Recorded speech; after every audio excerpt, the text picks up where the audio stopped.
Around the Way with Sharde. I'm your host, Sharde. I'm from Queens, New York, y'all. And Around the Way with Sharde is all about going to the original neighborhoods and getting that real origin story of some of our favorite artists, entrepreneurs, hairstylists, whatever you got going on, right? So today we starting off strong, y'all. We starting off in Queens, New York, my hometown. As you can see, we in Springfield. I'm at Springfield High School. They changed the name. I don't really know why, but whatever. Either way, I'm linking up with Focus the Truth. Focus the Truth is a rapper from Queens, New York. You guys probably heard of him. And if you didn't, you're gonna know today. But he's had songs with people like Styles P, Tony Yayo, been on tour with Freddie Gibbs, and even Currency. I went to that show, it was really good actually. Either way, I'm gonna go grab him. He's gonna take us around the way and let's get to know him a little bit. I know he's close by too. Focus. Hey, look who it is. Focus the Truth. What's happening? I'm good. I'm chilling. Happy to be here. Peace. Yes. Well, we in Springfield. This is your hometown. So tell us why we're here. We're in Springfield High School. It's really for the track. The track is one of my favorite spots in the world. So just wanted to bring people out there, show them how I do. Okay. Take us to the track. I'm ready. Let's go. I bet. All right, y'all. So we at Springfield High School track. So this is one of Focus's favorite places. And where you grew up. You know, obviously when you were playing here, it was quite some time ago. And you have your son, he's over there. We're gonna introduce y'all to the star of the show. He's a real star of the show, actually. He's just covering up. But what's the biggest difference in your neighborhood from back then to now? Kids riding skateboards. That was interesting. I seen that. Like we were park kids, right? Yes. We were park kids. I know my parents, I don't know if your parents ever told you like, come home, you chilling, you outside too much or anything like that. What do you think is the difference between the way you were raised versus the way you would raise your son? Do you think your son is okay hanging out in the parks with his friends? Do you feel comfortable with that? If we're talking about this area, this 12 block radius, I'm cool with it. Okay. I'm cool with it because, like I said, I know it's family. Yeah. Right. If we talk about other neighborhoods, I don't know. I feel like kids got different influences and stuff nowadays. Yeah. And then, you know, different neighborhoods, different devils. Like, you be in Long Island, it may be drugs. It may come over here, it may be gangs. It may be this or that. So, right. I mean, there's still those natural worries, but I made it all right. I know my parents used to worry, so as long as God got them, yeah. Exactly. This is Star the Show, y'all. Thanks. You want to say what up? Yeah. There you go. All right, so this is early childhood. We got this out the way, but now we're gonna move into like the teens. So let's go to the Bello. All right, let's go. All right, so back. Yes, we back. We at the Bello. Bello, Montebello Park. Yeah, we right there with it. Bello. Okay. Big Bello. All right, what we doing here? What you got me at today? So you wanted to come to Springfield. So I did. What I consider the heart, the Bello. It's where everybody grew up at, come together, community, play basketball. Okay. I don't know, everything. Anything, barbecues, Bello Day. What is Bello Day? I've heard of that before, but I'm not from these parts, remember? So you gotta put me on. Bello Day is the third Sunday every August.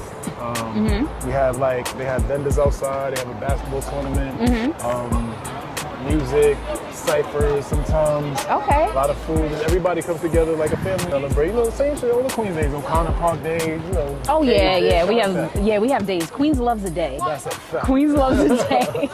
Word. So your height of like this park, you was about 13 to 17. So was this like the after school type thing or just the weekend, or did you cut school and come here? Like how'd that work? So I would say like 13, I was probably just coming here randomly. Okay. When my brother maybe come see it, but like more like 17 is when I started coming outside a bit more. Okay. Niggas playing ball every Sunday. Were you good? I wouldn't say I'm good, I would say I play. Who's your favorite team? Anything New York is my team. So we went from Springfield's track, so you did a lot of walking there. Here's where you did kind of the sports, but you did mention park jams that you guys used to have here. So how often were those and what did that consist of?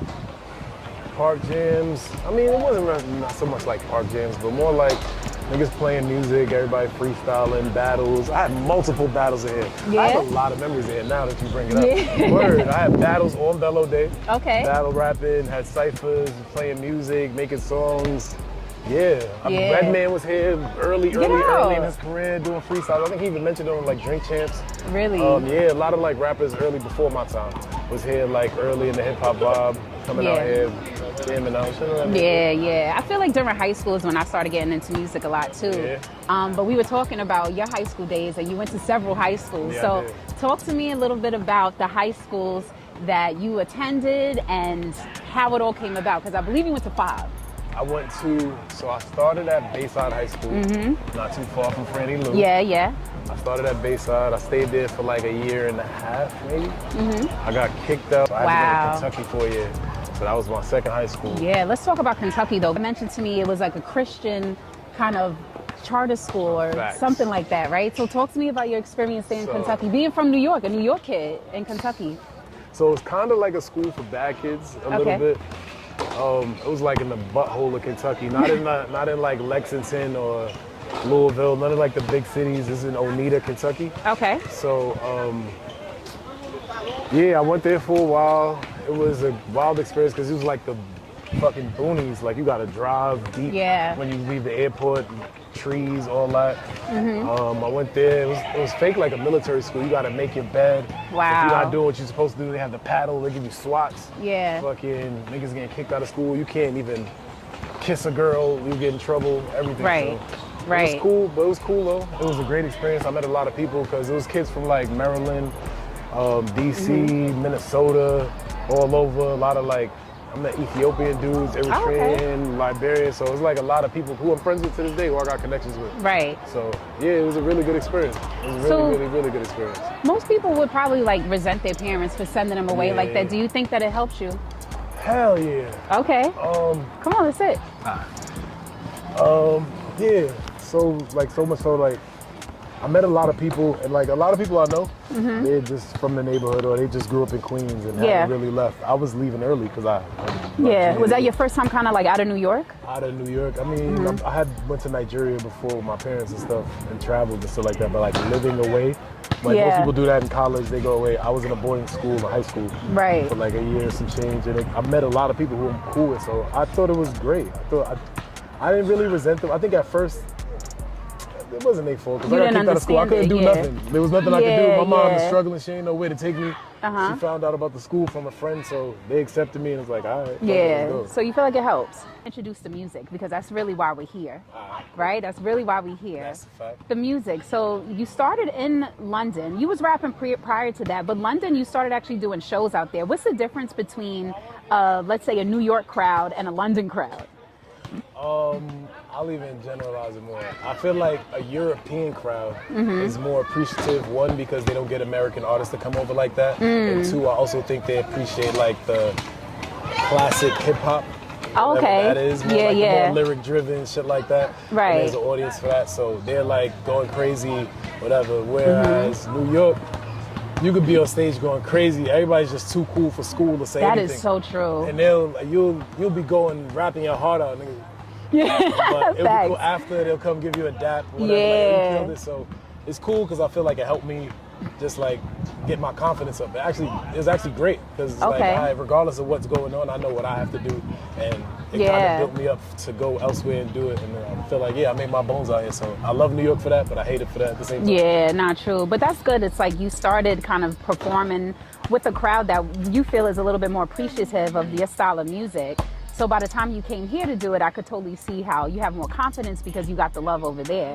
At that time, I had done 2 mixtapes in London, which was DUI, Discourse Under Influence, and Berwick Road. So I was there for 2 years, and it was like building momentum. I'm with my boy Schulz. We making tapes, we doing music, we getting shows. I go to Nigeria, Portugal, Germany, just different spots traveling.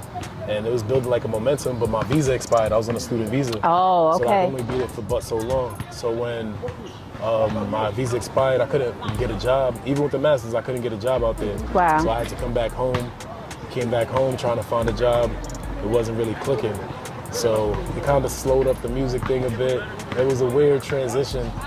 It was, I don't know, hindsight 2020, it was like, it was good. It's good because I felt like when I went to London, I expanded my palette as far as trying different beats and different sounds and listening to house music or listening to more alternative stuff. Yeah. And coming back, it kind of grounded me back into like the hip hop that we grew up on. Right. So it was dope from there, but then it was also figuring out how to get money and what I'm gonna do. So I wasn't getting a job and I ended up just working. I dropped Q85 when I got back. That was Q85, the bus around Yes, here. of course, It was Q85. the best way to kind of title it to signify I was back in Queens, because Yes. Q85 is all around this neighborhood. So that tape was just me coming back and getting back to those roots. And yeah, it was dope. And I just kept building from there. Yeah, yeah. So around this time, how old would you say you were? 20s, mid-20s? Mid-20s, Yeah. okay. Late 20s, mid-20s? When I was in my early 20s, I was a club girl. Like, I used to go to the clubs. I used to go to Guest House every Sunday. Facts. No lie. Guest House every single Sunday. Pink Elephant, Etoile. I don't even know if y'all remember Etoile, but shout out to Frank Jugget. He passed away, but Frankie used to get me in all these spots, man, when I was younger. Was you ever like a club kid, like when you came back to New York? Club A on Farmers. Books, what clubs niggas went to back in the day? Oh, I went to Club Crystal. Amazura. Amazura. I'm Come scared on, of Amazura. son. Come on, give me some more names. Crystal. You remember Club Crystal? It was on Francis Lewis in Jamaica, I think. That's where Juju used to have a Yeah, yeah. There was a Club Exactly. Crystal.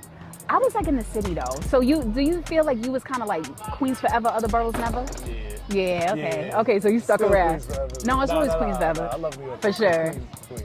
Yeah, yeah. I never. Well, I hung out in Queens a lot, but I'm talking about clubbing. I was like so fiended out to get to the city. Niggas used to go to Mars 2112, Yeah. Avalon. Whatever joints in the cities, niggas used to be outside. I was All of them. outside. What's it? Katra, what's the other pyramid? Taj. Taj. Yeah, we used to go to all of the Hell clubs. yeah. That was my early 20s. My early 20s was just like clubbing and Club word. Niggas definitely outside. clubbing, chilling. All right, cool. So then after that, obviously we grow up, right? And this spot right here is kind of like your teenage hangout spot, but you have an adult hangout spot. Yes, I do. Where's that? Live Long Juice Bar. You want to go? We have to go. All right, I'm on a shot. Let's go. Let's All right, go. come on. All right. All right, we at Live Long Juice Bar. 131. We on Merrick. Merrick Excellent. Boulevard. Live Long Juice Bar. Let's go grab a seat. Please. Perfect. Please. Taking my hoodie off. Perfect. All right. Got me now. You got me all over Queens. Facts. Yes, I'm all over Queens. So we're at Live Long Juice Bar. Merrick and American Farm. Let's figure it out. If you're from the Okay. town, you know where we at. Right. So that's when you move back to New York City, right? So at this point, you move back, and I'm sure like most people who move out of town, especially to the other side of the country, it should have been like a forever thing, right? So moving back to New York, like how did that feel for you? But the honest answer? I want the honest answer. I want the real answer. Real answer? Yeah. I mean, yeah, I get what you're saying. Like, it's supposed to be like a forever thing. I was writing the album Closure, which is a breakup Yes. album. Yes. All that. That's my fave, actually. Cop out. I like I that. was writing that while I was out there because I went through the breakup and all that. Mm-hmm. I moved back, but I don't know. Moving back was kind of cool because I don't think. Was it like a little bittersweet? Yeah, because I was getting really used to Houston. Like, Yeah. I really liked Houston. I probably would have stayed out there if my son was out there, not for nothing. Right. But it was still bittersweet because I felt like I needed to come back kind of a little bit. Mm-hmm. Because even leaving, it was a decision like, all right, I'm doing what I got to do for my family. Right. And it was cool, and then I got all the benefits of it, meeting people and learning whatever I learned. But it was still like, I still didn't feel like I finished what I was supposed to do in New York.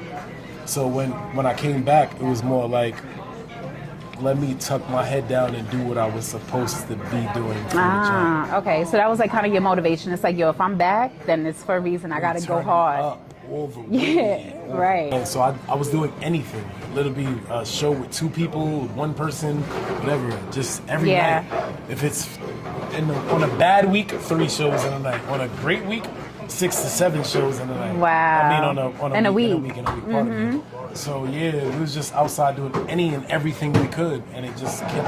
It kind of like snowballed into this thing because it was like you're doing these bullshit shows, but I don't even want to call them bullshit. I apologize for that. Yeah. You're doing these starter shows, and it's like you meet this person like, hey, I'm doing this here, and it's like I'm so willing to do anything. Right. It's like, all right, sure, whatever. And it'll be like this, then takes you here, and it takes you here, and it takes you here, and you know, as the year progressed, it just turned into more connections, different opportunities to help build my craft because I learned how to perform better. Right. And yeah, it's an amazing process looking back at it. So it was like practice. For sure. In a sense. So you pretty much took whatever was available to you, really just to practice and get back into things. Because in Houston, obviously, you didn't really do too much there because you had your son, you know, and then the breakup. Fake family guy. Yeah, because it's not every day where like a man comes out, especially with music, expressing his feelings about a breakup. You know, normally it's like, you know, be tough, move on, get another chick, whatever it is. Like, why did you feel it was important to talk about your breakup, especially to the people that listen to you? Because it was what I was going through. Like I'm big on vulnerability a little bit. Nah, not even a little bit, a lot of it. Of it. If I don't know, I feel like it's music, this is your craft. We artists, you're supposed to take what's the deepest thing and bring it to the forefront for people. So it's funny because now if somebody listens to the song and be like, yo, I fuck with Closure, that album, you sucker for love ass nigga. That shit mad corny. Right. I honestly feel like it was really all I could talk about. If I'm being real with myself, I'm just like, yo, this is what I was going through. I would rap other shit like, you know, we from the town. It's like niggas rap aggressive street shit, whatever, whatever. But that was really what I was going through. So a lot of times my pen would just navigate there anyway. So, but it was cool. Do you have any like songs that you don't like to perform or that are like cringy to you? You're like, why'd I put that out? Fucking yeah. Oh my. It was playing one of the shits here earlier. Why'd y'all play that? No, they seriously. Trap Simmons, that's disgusting. Oh man. Okay, so that's your least favorite. That ain't even my least favorite. Like, I guess songs serve their purpose, but I guess, like, you know, like, as you grow up and you did stuff when you was younger, I know you know about this, 'cause you showed me that video that you did the other day. So, like, absolutely. You see something that you did when you was young, and it's like, what was I even thinking? Yeah. So, but I mean, it's still dope because it's a part of your story, but at the same, and they serve a purpose because I feel like present day I could perform them and it would work. Yeah. But when I hear it, it's still like cringy to me. It's like, what was I on? Yeah, like why did I say that? Yeah. Why did I do that? Nigga than that. Right, like, right. For real. No, it'd be like that. So I feel like anytime you do anything creative though, you know what I mean? You kind of got to go through that because when I did my audio podcast a couple years ago, I would edit that thing like so crazy. Like I'm like, remember Strife, my engineer's over here. If you want to pan the Strife real quick, that's my boy Strife. So Strife, oh wait, that's what is here. You all right, boo? I would tell Strife, I would send him a list and be like, cut this out, fade this out, do this, because I was so anal about like how it sounded. But it came out sounding amazing. But would you consider yourself like a perfectionist? Like, would you say? Absolutely, for sure. Even when I'm done, I'm not done. I'm like, I did so much and I'm still that I was like, all right, whatever, just throw it out. July 2024. So you started getting bigger shows. So pretty much Triller season was out for about a year. Yeah. Like, what point did you realize like you were getting recognized and being invited to do more things? I'm a. High five. Come on, baby. Chill out, hold on for a second. I'm gonna say late 2023, early 2024, and I'm gonna say recognized, but that might be a lot of emphasis on recognized. But I'm gonna say a lot of just going outside and being around started transitioning a bit more into different stuff. Right. And yeah, I'll say that like I got booked for like a strip club. Remember how we did the affirmative action books? Remember the affirmative action booking? Superstar J. Niggas did that. We was doing strip clubs. Niggas would call me for different events. We want you to perform. Yeah. Just getting a little more knowledge from consistently do it. And it's kind of a testament to consistency. Right, but, right. I'll say like late 2023, early 2024, where it started seeing like the fruits of your labor, but it wasn't like the big watermelon fruits. It was like a little grape. It was a peach. Yeah, something like a peach. Yeah. Maybe a grape. Okay. So yeah, let's go grapes in my labor. Yeah. It was fire though. It was fire. And we still working. It started transitioning into. I feel like you have a question segueing into it. I always do. That's what I do. I'm gonna go because I'm that nigga. Yeah. So I opened for Rome Streets. Yes. Which was a fire opportunity. I did New York and LA with him, and then we ended up going to Europe together. Right. Which was fire. I did some shows with Mobb Deep in Europe, which was also fire. Wow, fire. Came back to New York, and we did some shows with Currency recently. That show was good. Yo, you did good. You did good. I'm not gonna lie. I got the best breath control in the game. I did. I remember that. I did. Best breath control again. My son Haiti, what up? So you work from home here. Yeah, I do. Right? So you're in tech and everything. How did you get in tech? You're a rapper. You're doing shows. You're touring and everything.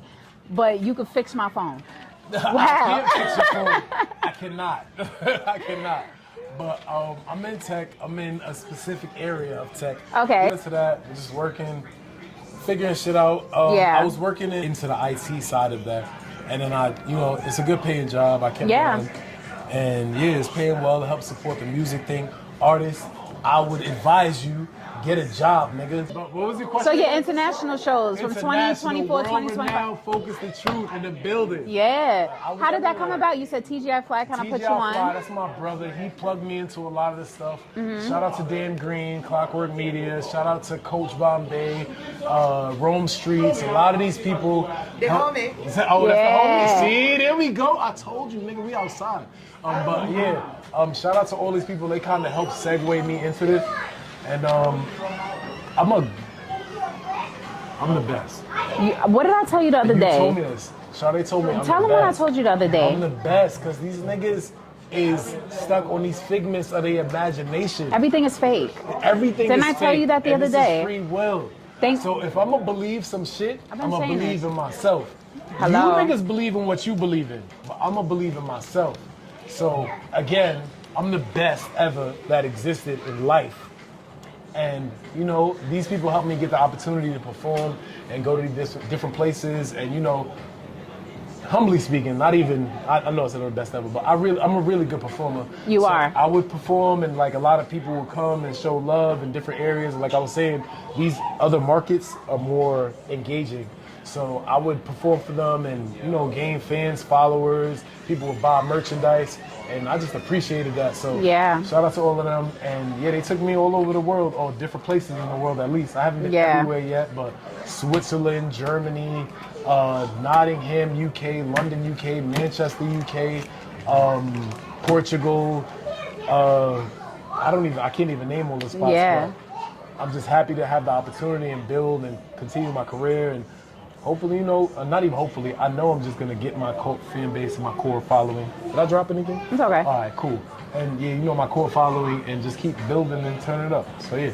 So I want to know, I have a question because I'm an 80s baby, but I'm like a 2000s kid. Me too. So big fan of the Locks. How did you get in with Styles P? Oh, wow. Shout out to Hovain, rest in peace. Yes. Rest in peace. Hovain, I met him at a Wale concert. Oh, nice. Where we sat together. I had the VIP seats. My baby mother, shout out to her. She's the one who bought the tickets for my birthday. I met him there. He was managing Styles at the time.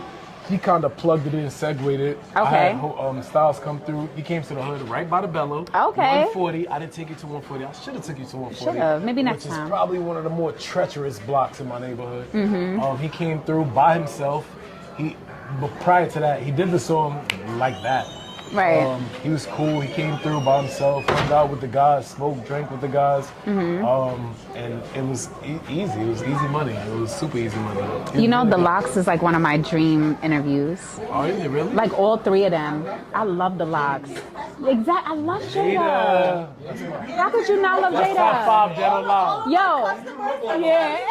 My coworkers, they tired of you. You hear who's playing? And I'm not taking any more shots. Just We to are. let We're you gonna take one know. more. Stop Go it. ahead. We definitely But tell are. people where to find you. Tell people what you got going on next. How do people get in touch with you? Take a shot and I'll tell you. Okay. Oh, I like that. I like that.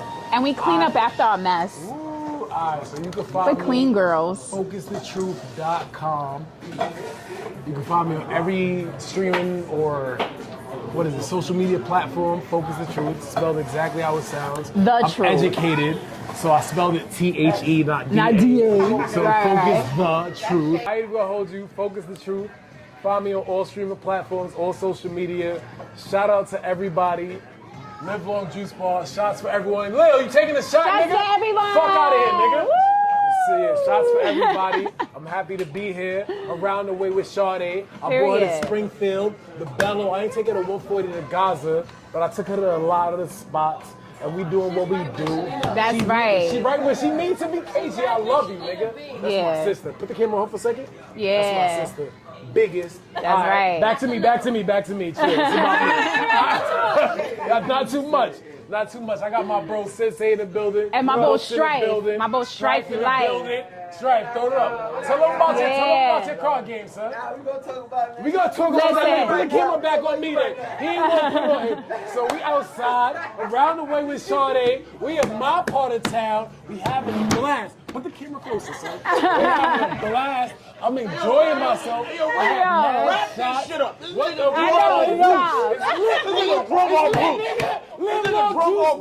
It's up, son. It's fucking up. Listen, around the way with Sharde, we done now. I came, I saw, I conquered. It's a wrap. Thank you, Focus. Always.